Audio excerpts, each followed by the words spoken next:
Main video 718. Subscribe to the channel. Hit that like button. You got something to say? Let's have a conversation. Please subscribe to Mean Video 7. How well do you remember the notorious feud between Ice Cube and NWA? If you're a hip-hop enthusiast, the chances are that this rap battle rings a bell. It was a feud that shook the hip-hop world to its core. A battle of words and reputations, fought on a stage where the only weapon was a microphone. Ice Cube, a founding member of the Compton crew NWA, found himself at odds with his bandmates. The disagreement was rooted in financial disputes and creative differences, leading to Cube's departure from the group. This exit was not a quiet one, however.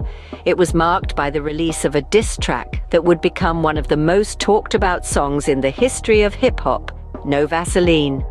No Vaseline was Ice Cube's response to feeling slighted by his former crew. Cube had issues with the group's management, feeling that he wasn't getting his fair share. This frustration was poured into the lyrics of No Vaseline, a scathing attack aimed directly at his former bandmates Eazy-E, Dr. Dre, MC Ren, DJ Yella, and their manager Jerry Heller. The track was ruthless and unforgiving, with Cube pulling no punches. He called out each member of NWA, criticizing their loyalty and questioning their authenticity. The intensity of this feud was felt throughout the hip-hop community. Fans and fellow artists alike were taken aback by the raw emotion and brutal honesty of Cube's lyrics. It was a bold move, a statement of independence and self-worth from an artist who refused to be silenced. This feud had a significant impact on the hip-hop scene. It showed that even the tightest crews could fall apart, that the bonds of brotherhood could be broken by business. It highlighted the harsh reality of the music industry, where money and power can overshadow artistic integrity. But most importantly, it reminded us that hip-hop is a platform for expression, a space where artists can voice their truths, no matter how uncomfortable they may be. Ice Cube's No Vaseline was a brutal call-out, making this feud one for the history books. This battle serves as a testament to the power of words and the impact they can have when delivered with conviction and courage. Ever heard of the misunderstanding that sparked the feud between BDP and the Juice Crew? Well, let's take a stroll down memory lane. The bridge in question here is the Queens Bridge, an integral part of New York's hip-hop landscape. This misunderstanding arose from MC Shan's track, aptly titled The Bridge. Now, some of you may be wondering, how could a single track stir up such a storm? You see, The Bridge was a tribute to Queensbridge, the place that MC Shan and the Juice Crew called home. But this homage was taken as a declaration that Queensbridge was the birthplace of hip-hop, a claim that didn't sit well with KRS-One and the rest of the Boogie Down Productions, who hailed from the Bronx, traditionally considered the cradle of hip-hop. And so the battle lines were drawn.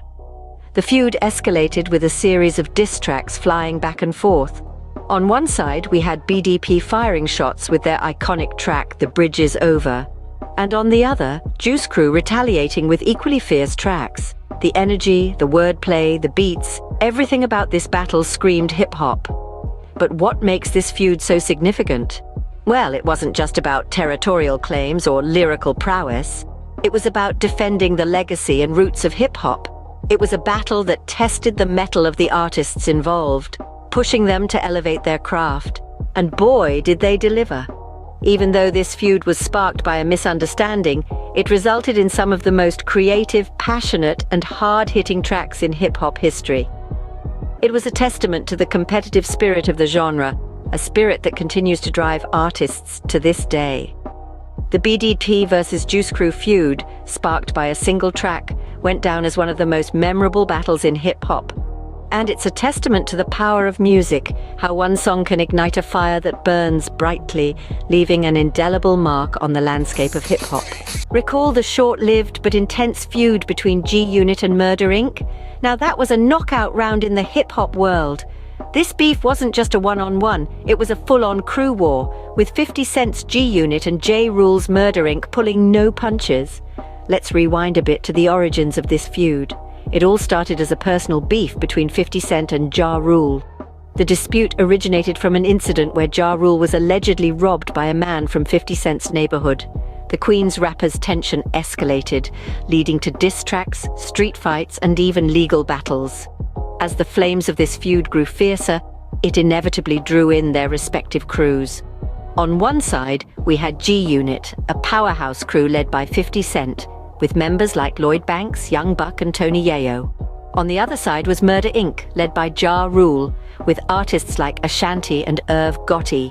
The power dynamics in this feud were crystal clear. G-Unit dominated from the get-go. 50 Cent, with his raw lyrics and aggressive style, seemed to be in the driver's seat of this feud. His diss tracks, especially Wanksta and Back Down, were ruthless, calling out Ja Rule for his perceived lack of street credibility.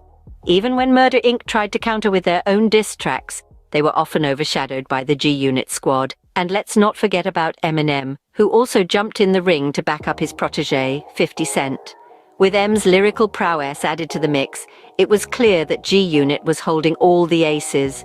The feud eventually simmered down, but not before it left a clear mark on the hip-hop scene.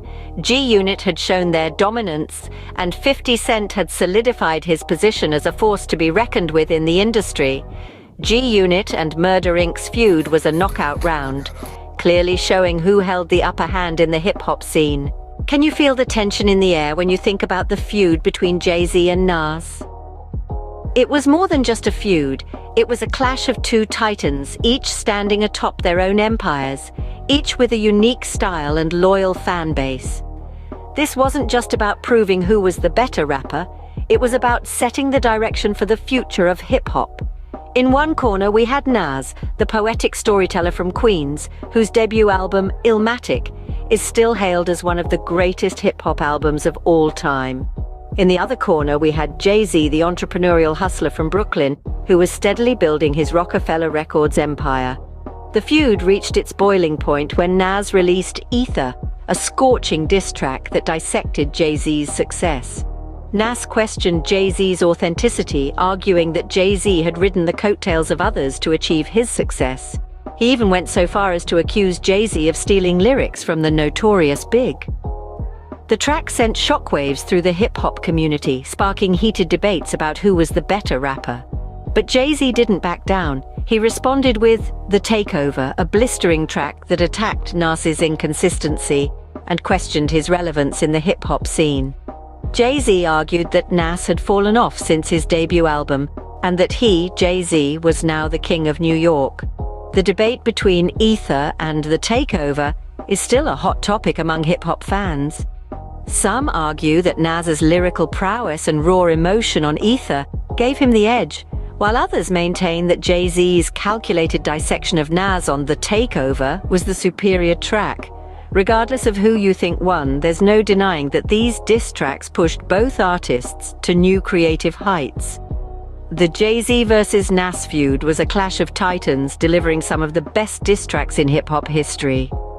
And while the feud may have been bitter, it undoubtedly helped shape the landscape of modern hip-hop, proving that competition, when done right, can bring out the best in artists. Who can forget the infamous East Coast versus West Coast feud between Tupac Shakur and the Notorious Big?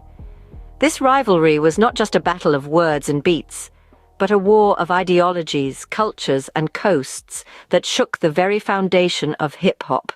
The feud was fueled by diss tracks and public statements that were more than just lyrical warfare. They were personal, they were raw, and they were real. Tupac's Hit 'Em Up was a fiery response to Biggie's Who Shot Ya, and it was filled with personal attacks and bold claims that pushed the boundaries of rap beefs. The Notorious Big, on the other hand, chose a more subtle approach, using his lyrics to paint vivid pictures of his life and experiences, while subtly jabbing at Tupac. This was a battle of not just skill, but also of approach and style. Two artists at the peak of their careers, trading blows through their music, while the world watched in awe. But the tragic outcomes of this feud serve as a dark reminder of the dangers of such intense rivalries.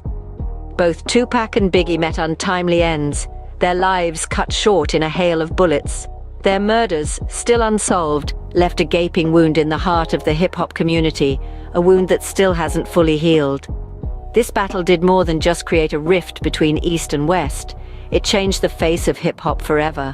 It highlighted the dangers of the thug life that many artists were glorifying in their music, and it led to a shift in the narrative, with artists starting to focus more on social issues and life experiences. The Tupac versus Biggie feud remains the most infamous battle in hip-hop history, reminding us of the dangers of such intense rivalries. But it also reminds us of the power of music, the power of words, and the impact they can have when used as weapons in a war of words. Drop a comment if you like or dislike the video.